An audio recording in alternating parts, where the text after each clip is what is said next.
வணக்கம். முருகப்பெருமானின் அருளால் இன்று நாம் காணவிருப்பது திருப்புகழின் 2வது பாடல். இந்த பாடலும் விநாயகர் துதிப்பாடல்தான். ஆனால் இதில் பல்வேறு சிறப்புகள் உள்ளன. கைத்தலம் என்பது வழிவழியாக முதல் பாடலாக இருந்தாலும் நம் அருணகிரியார் பாடிய முதல் பாடல் இந்த பாடல்தான். எப்படி பாடுவது என்று கேட்ட நம் அருணகிரிநாதரை வயலூருக்கு வர சொல்லுவார் முருகப்பெருமான். அங்கு சென்ற பிறகும் அருணகிரிநாதர் முருகப்பெருமானிடம் எப்படி பாடுவது என்று கேட்பார்.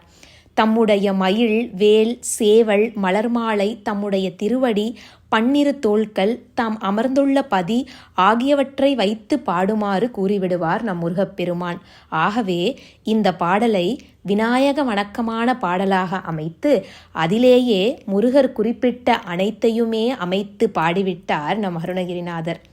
தாம் பாடுவது திருப்புகழ் என்ற பெயரையும் இந்த பாடலில் குறிப்பிட்டு விடுவார்.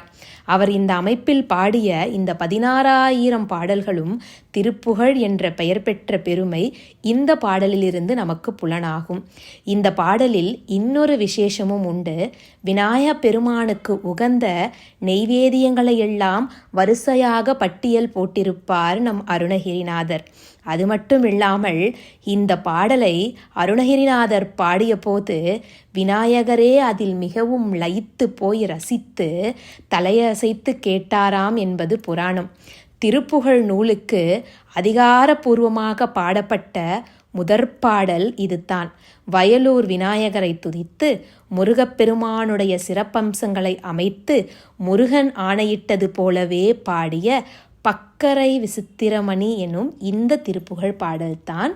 இதோடைய விளக்கத்தை நாம் தெரிந்து கொள்ளலாம். பக்கரை விசித்திரமணி பொன் கள்ளனை இட்ட நடை பச்சி எனும் உக்கர துரகமும் நீப. முருகப்பெருமானுடைய சிறப்பம்சங்களை நம் கண்முன்னாடி காட்சிப்படுத்துகிறார் அருணகிரிநாதர்.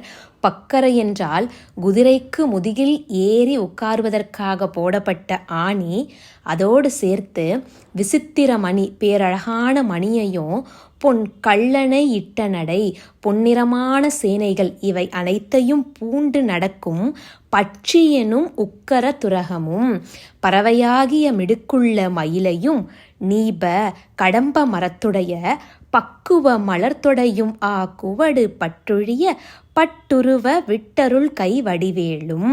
இப்படி கடம்ப மரத்திலிருந்து எடுக்கப்பட்ட பக்குவமான அந்த தக்க மலர் மாலையையும் அதோடு சேர்த்து இந்த கிரௌஞ்ச மலையே, குவடு என்றால் கிரௌஞ்ச மலை, அந்த கிரௌஞ்ச மலை அழிந்து ஒழியும்படி அதன் மேல் பட்டு ஊடுருவி செல்லும்படி விட்டருளிய கையிலுள்ள கூர்மையான வேலையும் திக்கது மதிக்க வரும் குக்குடமும் இரட்சை தரு சிற்றடியும் முற்றிய பன்னிரு தோளும் மதிக்கும்படியாக எழுந்துள்ள சேவலையும் காத்தருளும் சிறிய திருவடிகளையும் திரண்ட வலிமை பெற்ற பன்னிரு தோள்களையும் உடைய எங்கள் முருகப்பெருமானே, செய்பதியும் வைத்து உயர் திருப்புகழ் விருப்பமோடு செப்பு என எனக்கு அருள்கை மறவேனே.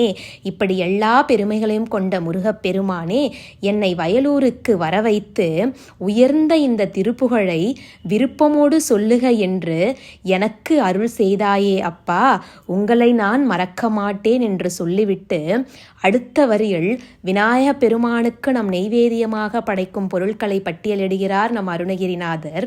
இக்கு அவரை நல்கனிகள் சர்க்கரை பருப்புடன் நெய் எள்பொறி அவள் துவரை இளநீர் வண்டெற்றில் பயிறு அப்பவகை பச்சரிசி பிட்டு வெள்ளரி பழம் இடி பல்வகை தனிமூலம் மிக்கடிசல் கடலை பட்சணம் எனக்குள் ஒரு விக்ன சம்பந்தர் எனும் அருள் ஆழி.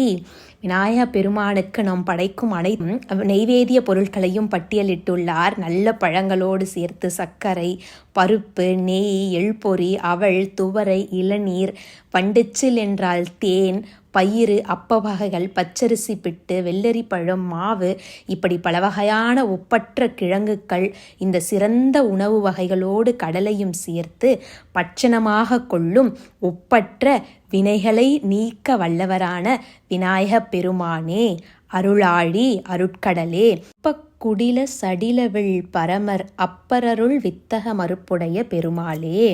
வளைந்த சடையை கொண்ட சிவபெருமான் அருளிய திரளோனே, எங்கள் விநாயக பெருமானே, யானை கொம்புடைய பெருமாளே, திருப்புகழை பாடுக என்று எனக்கு ஆசீர்வதித்த உங்களை நான் மறவேன் அப்பா என்று இந்த திருப்புகழ் பாடலை நிறைவு செய்கிறார் நம் அருணகிரிநாதர். நன்றி.